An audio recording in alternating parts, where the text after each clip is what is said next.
Hello friend नमस्कार good morning मु जनार्दन आपण देखुछंती बीके न्यूज ओडिया। आज मार्च 22 तारिख रविवार। चलतु देरी नक जाणवा आज टॉप न्यूज अपडेट।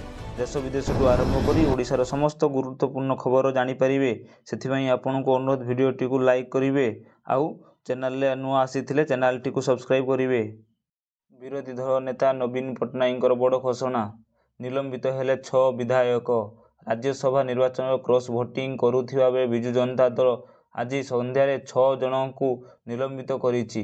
आज संध्यारे घटिथिबा राजनैतिक व्यापक कमिटी बैठक पर एही निष्पत्ति निया जाइछि। विरोधी दल नेता प्रणय मल्लिक गणमाध्यम को एही सूचना दैछन्ति। मोदी को ऊपर बर्षिले ममता। पश्चिमबंग विधानसभा निर्वाचन पर अनुप्रवेश मुख्य प्रसंग होइथिला बेले बीजेपी ममता बनर्जी को पराजित करने को मुख्य प्रसंग करिछि। अन्य प्रखरे शनिवार दिन ममता बनर्जी प्रधानमंत्री नरेंद्र मोदी को अनुप्रवेश प्रसंग में तीव्र समालोचना करिसेंति। मोदी सबुठु बड़ अनुप्रवेशकारी बोली ममता कहिसेंति। एहा सहित सी कहिसेंति जे जो माने मो राज्य को टार्गेट करिवे से नरक को जिवे। युद्ध जोगु एलपीजी संकट कारुबाकुरु हेलानी समस्त होटेल। गैस मिलुनी। काठ चुली रे रंधा हेउछि खाद्य। बंद हेबाकु बसिलानी छोट मोट होटेल। रोजगार हराई गाँ मुखी हेलेनी कर्मचारी। उजुड़ियाकु बसिलानी दाना पानी। युद्ध जोगु कमर्शियल गैस संकट और वर्धित दर पाई होटेल शिल्प अंटा भांगी देलानी। रोषेई चलीछि। निया भी जळुछि किंतु से नियारे जळुछि होटेल मालिक भाग्य और भविष्य। सस्ता है सुना खसिलानी प्राय 13,000 पाखापाखि। सुना किणवार ये होउछि सठिक समय। सुनारे निवेश पाई ये होउछि संपूर्ण सुजोग। 7 दिन में खसिलानी प्राय पाखापाखि 13,000 टंका। आगको आहुरी खसियो बोली विज्ञापन माने आशा करिसेंति। सुनार दाम केतेबेले चिकचिक हेई जळुछि तो केतेबेले निया पड़ी जळुछि। ये हेउछि केते दिनर कथा। दिन रे थिला प्राय 1.5 लाख टंका टपी थिला सुना। एबे से खसी धीरे धीरे 33,000 लागिलानी। जहा फल सुना प्रेमी और गरीब ग्राहक टिकी आश्वस्त होइचंती। प्रत्येक दिन सुना लुचगाड़ी भितर एबे आपण बहुत कम रे सुना पाई परिबे। कालीठू बदलिबो पाग। एने 12 जिला को घड़घड़ी और पवन पर सतर्क सूचना जारी कला पाणीपाग विभाग।